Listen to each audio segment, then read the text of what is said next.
Welcome to Club Bed. In this approximately a half an hour meditation exercise, I am going to attempt to clear your chakras and talk you to sleep at the same time. I apologize for not airing this earlier. My day did not go as it was planned. Tomorrow night, I plan to air this program at 10:30 Eastern. I think we're going to try a few different times and see how it works out. But you can always listen to this one, even when you wake up. Just remember to set your alarm for when you have to get up, no matter what time of day you're listening to this, because you might fall asleep. So take a moment to make sure your alarm is set if you need to get up at a certain hour.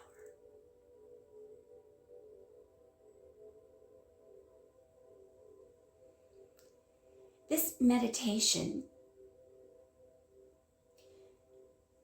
will be an effortless meditation. In other words, I don't want you to feel pressured to force yourself to follow along.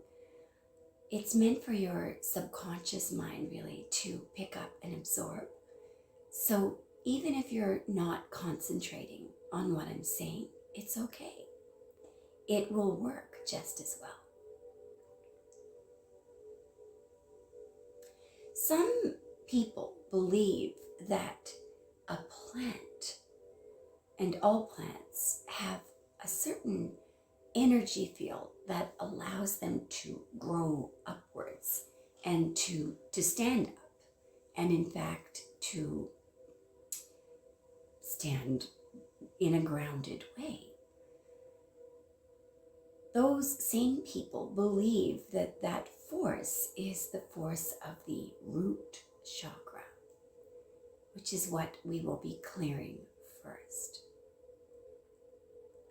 So I am going to pause the tape for a moment and give you time to brush your teeth, or perhaps to set your alarm and to get comfortable. I hope I gave you enough time. So let's begin with a breathing exercise. I'd like you to empty your lungs.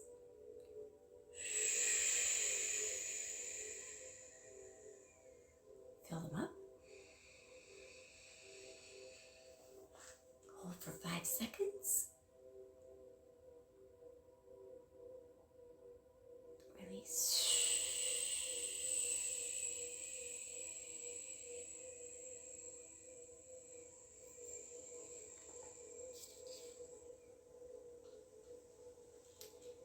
And now close your eyes,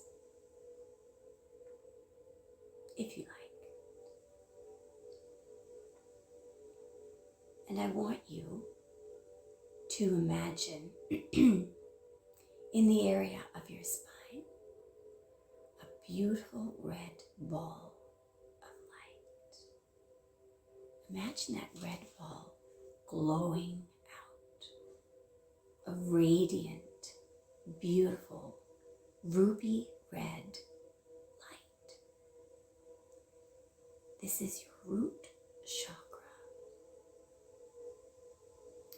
They say that this chakra needs to be balanced in order for all the other chakras to function. So I'm going to place the most emphasis on this chakra tonight. What are chakras? Think of them as energy centers. They're like little wheels, little vortexes of energy. Do you know that the idea of chakras is very ancient? We know that they go as far back as 1500 years before Jesus of Nazareth was born. And there are some ancient religious texts. It's really hard to say that word. Texte, texts. That exist, and I'm sure you've heard me mentioning the Vedas. These are religious texts that do mention the chakras. So that's how old this idea is. And it may be older than that. It's just as far back as we can go documentary-wise and be sure of it.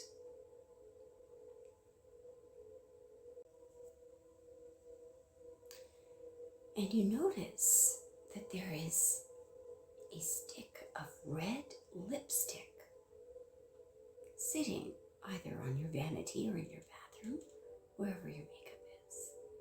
And you reach for it, you take the top off, and you look, and you see that there is a beautiful, rich, ruby red stick of lipstick. So you put on this red lipstick. If you're a man, perhaps you found a beautiful pair of red leather pants. So you put those on, and they look really good. Perhaps you've selected a beautiful red wallet, and you put it in your back pocket. Or you find a beautiful, rich, ruby red purse. Decide to take that purse with you. Perhaps you found a pair of red sneakers or a pair of red stilettos.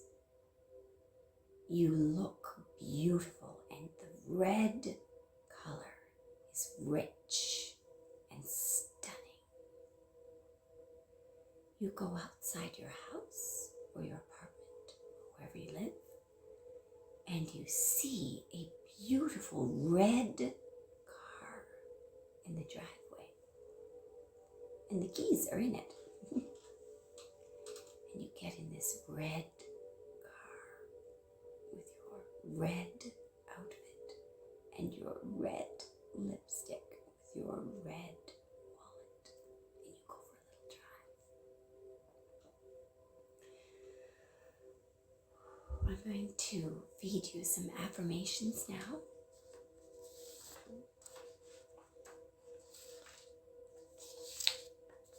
Or perhaps there is a beautiful red bicycle ready for you to drive. You are safe. You are secure. You are grounded. You belong here. Great job. You're getting very, very sleepy. Your head is starting to feel very heavy. Your eyes are starting to close. And your whole body is secure and feeling very comfortable in your bed. If you have a cat, perhaps the cat jumps up on the bed and curls up into a little tight ball next to you. Or maybe your cat will put its paw on your shoulder or something. Whatever your cat does, everybody's cat does something different. If you have a dog, perhaps the dog is sleeping in your room with you, curled up into a little ball.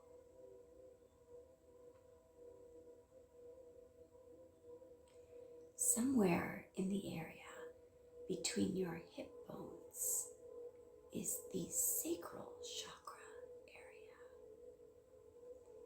It is a little wheel or a vortex of very orange light. Picture this beautiful orange wheel between your hip bones. If you're wondering what that noise is, it's Kit Kat.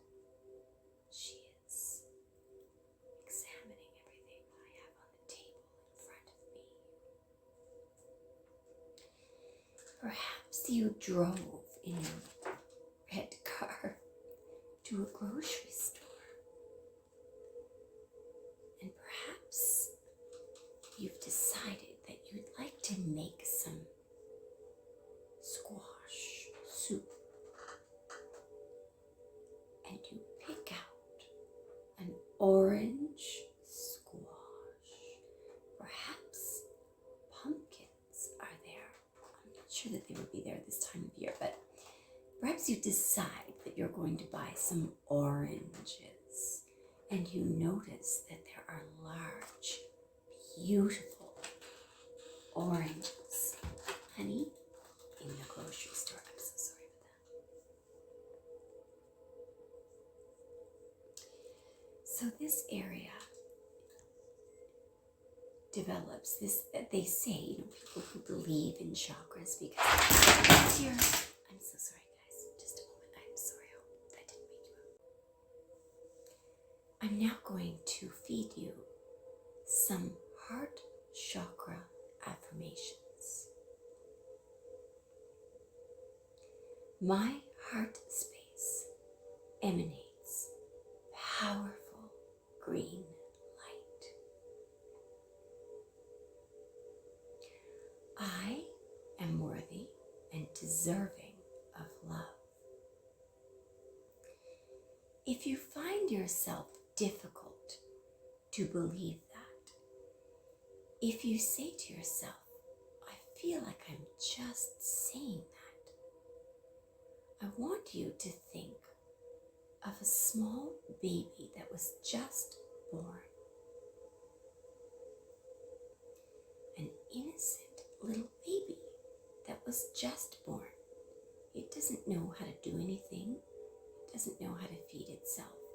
It doesn't know why it's here. But it's hungry. I am sure you would agree with me that that little baby deserves love.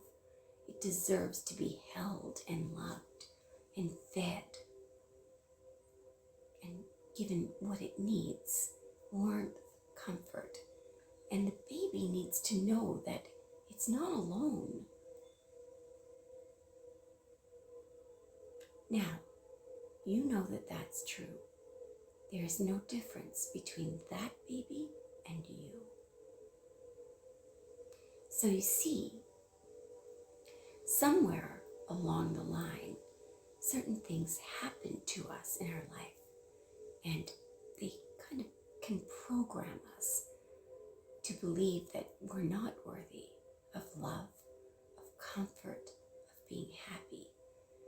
So each time you feel that you're just saying these things, I'm worthy of love, but you're not feeling it, then go to the analogy of the newborn baby. If you know, which I'm sure you do, that every little baby that's born is deserving of love, then you are too. Now you believe that you are deserving of love, comfort, happiness, to be happy while you're here. Is that little baby? Do you wish that that little baby will be happy in its lifetime? Will find someone who will be their partner, their life partner? Yes, I know you do. That little baby is you.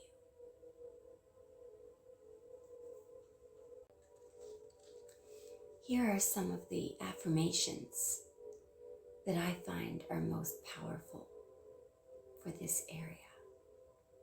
I forgive myself for any mistakes that I have made in the past. I allow myself to feel. I am open to receiving love. I deflect negativity. I have a warm and caring heart. I now know that for other people in my life who are not showing me kindness or love or understanding or empathy or forgiveness, that is because their heart chakra is blocked and not open. And I am confident enough that I will not take their behavior or their attitude toward me personally. I will not do that. I will simply look at that person, whoever that person is, if they're being mean, or if they're not showing you forgiveness or empathy, and I will feel sorry for them. Don't waste too much time on that person or those people. You will continue to let love in. You will continue to love and respect yourself. That was my stomach growling. I better feed myself soon. You love your own company. You recognize that others deserve the same love. Excellent job, guys. And you are getting very, very sleepy. So we're now going to move to the area of the throat chakra. It's around your throat. I want you to picture a baby blue, beautiful, glowing light while I read you these affirmations. Actually, before I read you these affirmations, I'll give you my opinion of what I believe the well-functioning throat chakra allows you to do. It allows you to speak up when you feel that something ought to be said. It gives you the courage to speak your truth, no matter how it is received. It allows you to communicate in a straightforward, effective way. Now you can see how important this chakra is. Sometimes there are situations where people are doing things just out of conformity because you might be surrounded by people who are believing that all that matters is what other people think. When that happens, there's a danger that people can make decisions, or even societies can do things that are not kind and not for the higher good. For example, an extreme example would be genocide. So this is why it's very important when you know that something is true, and when you know that people are doing things that are wrong, and there's a danger that if you don't speak up, love may not prevail, in those circumstances. So your throat chakra, when it's functioning well, allows you to communicate for the highest good of all. And of course, if all your other chakras are balanced, you will be communicating from a position of unconditional love, empathy, understanding, etc. You can fill in all of the other descriptions of what all of the other chakra energy centers are supposed to allow you to do when they're functioning well. Your voice matters. Your opinion matters. The opinions of others matter to a certain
So I will now feed you some affirmations that I feel are effective for the intuition chakra.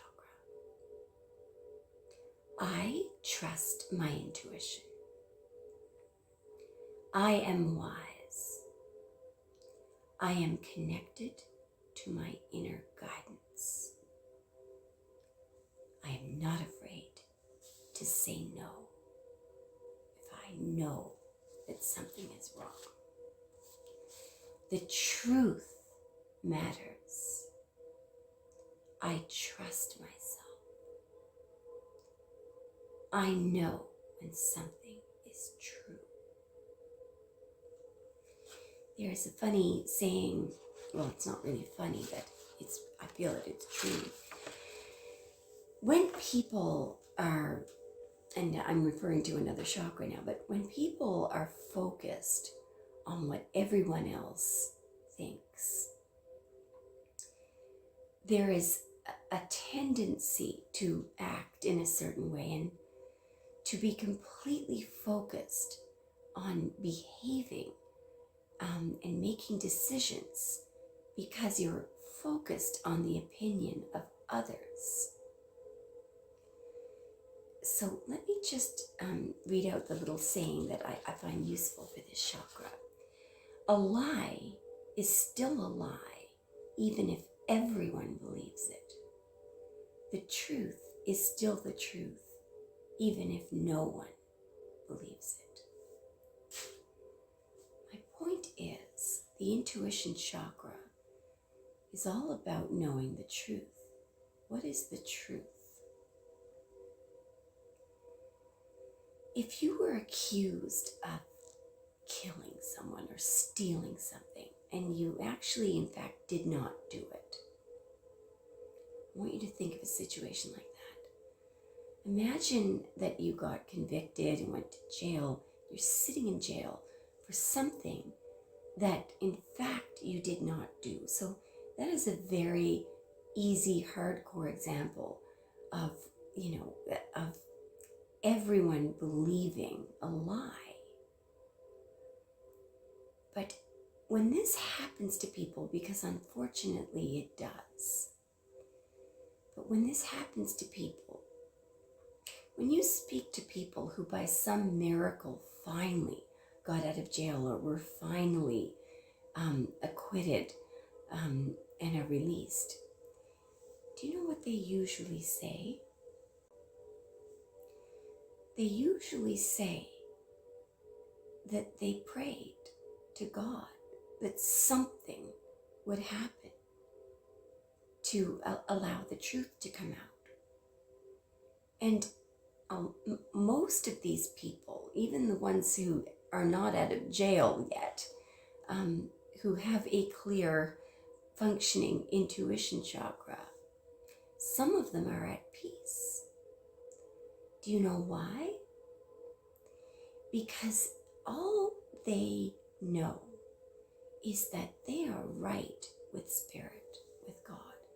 And if all that matters to you is that you know that you've done the right thing, you know that you've acted from a position of unconditional love, and for some reason people have chosen to persecute you or prosecute you or whatever, or what have you,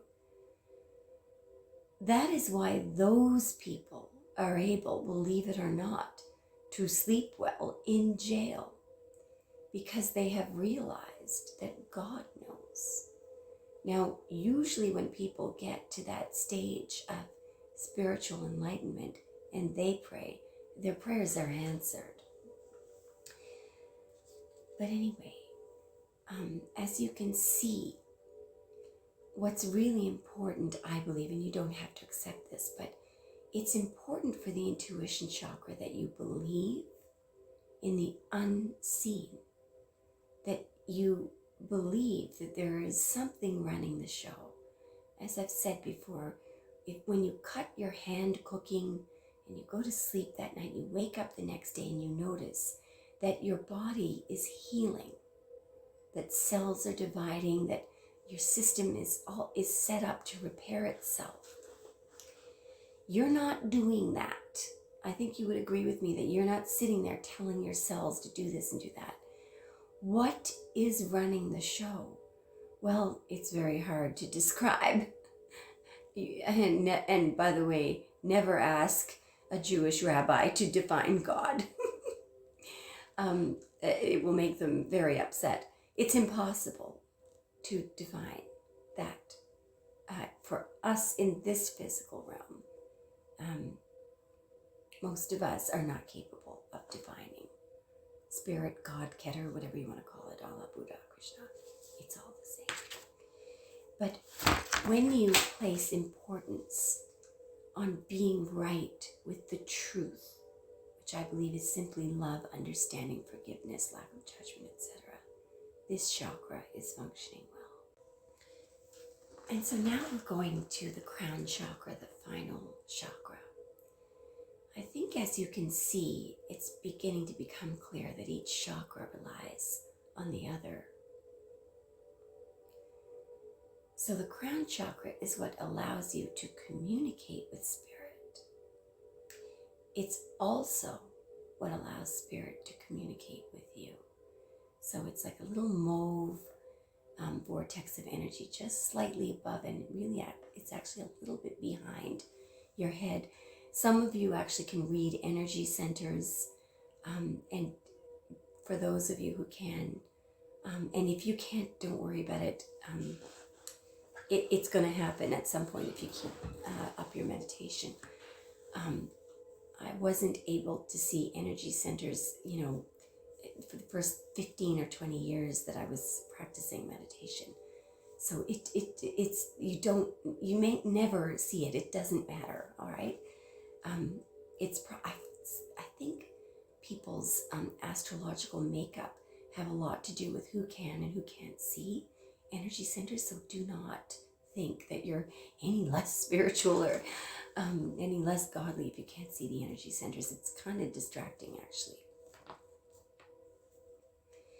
So this energy center, as you can, as you can already tell, it will not function if your intuition chakra is not functioning.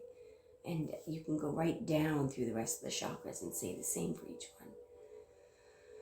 So here are a few affirmations for this chakra area.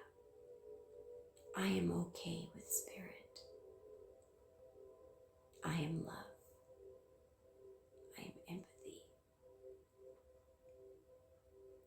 Money is less powerful than spirit. Spirit trumps all, which means that all things are possible. With spirit, if you allow this chakra to clear and you align yourself with the unseen force, you will be able to literally do the impossible. So this is why natural healers, well, just think of the magician card in tarot. The magician has all his chakras clear, and he channels spiritual energy to create literally miracles. You are getting very sleepy. Very, very sleepy. Sometimes on the channel, I'll show you the judgment card. And you'll remember that in the lower part of the card, there's a family, a mother, a father, and a child. Each of them are being raised out of their coffins, and their hands are up in the air. And in the top part of the card is an archangel blowing a horn. The horn that the archangel is blowing is the horn of the esoteric, of spirit. And the energy that comes from spirit is more powerful than anything that is material in this world. In other words, it's more powerful than money, which buys material things. So as you can see, when the crown chakra is clear, you have no fear of losing money. It's like the laughing Buddha. The Buddha, the original laughing Buddha, has almost no money, but he's sitting there happy as can be, lighthearted, because he knows if he wants to, he can stand up and go home or wherever he likes to meditate. And through channeling spirit through meditation, he could manifest billions of dollars the next day if he wanted to. How? Through spirit. Through spirit.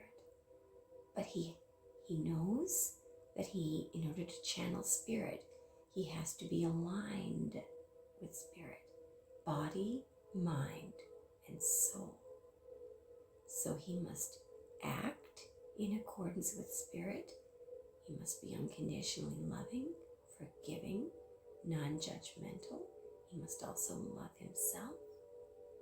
He must be aligned with the truth, which means he has the courage to stand up for someone who is being persecuted or beaten up or something. So, in order to be aligned with spirit, it is a challenge, but that is why we are here. There's a lot of work that we all have to do. When that archangel blows the horn of the esoteric, he is capable of raising human beings from the dead. Money can't do that. You are getting very, very sleepy.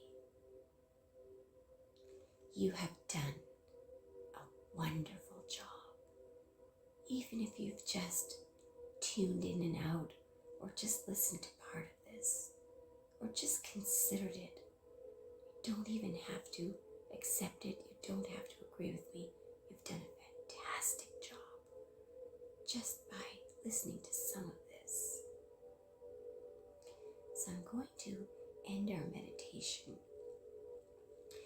with a very short, in fact, it's probably the shortest poem that's ever been written. It's by William Blake, and it's called Eternity. And the first time I heard this poem was from my brother in a coffee shop, my older brother. I remember I was upset because of a boyfriend. I was a teenager. And so we went to this really, old-fashioned coffee shop. I can still remember the smell of the donuts. And he took out this little black book that he had, and he read this poem to me. And I have in my hand the original writing of William Blake. Would you like to see it?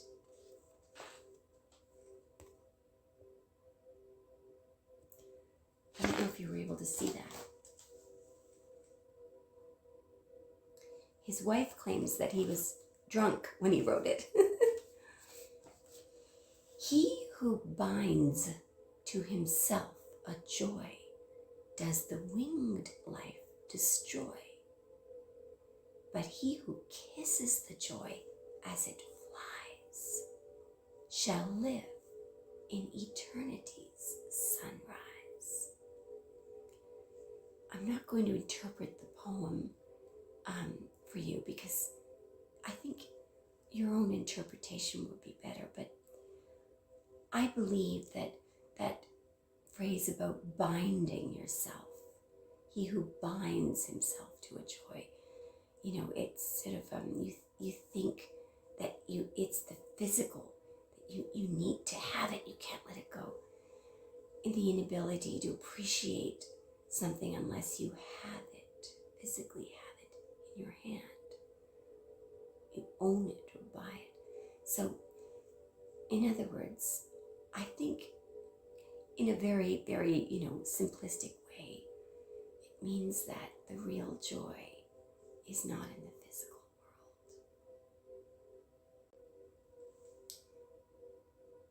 And so you've done a wonderful job tonight. and you are feeling very, very, very sleepy. And tomorrow night, I will be airing this program much earlier, so perhaps you'll be able to listen to this when you're actually falling asleep. I hope you have a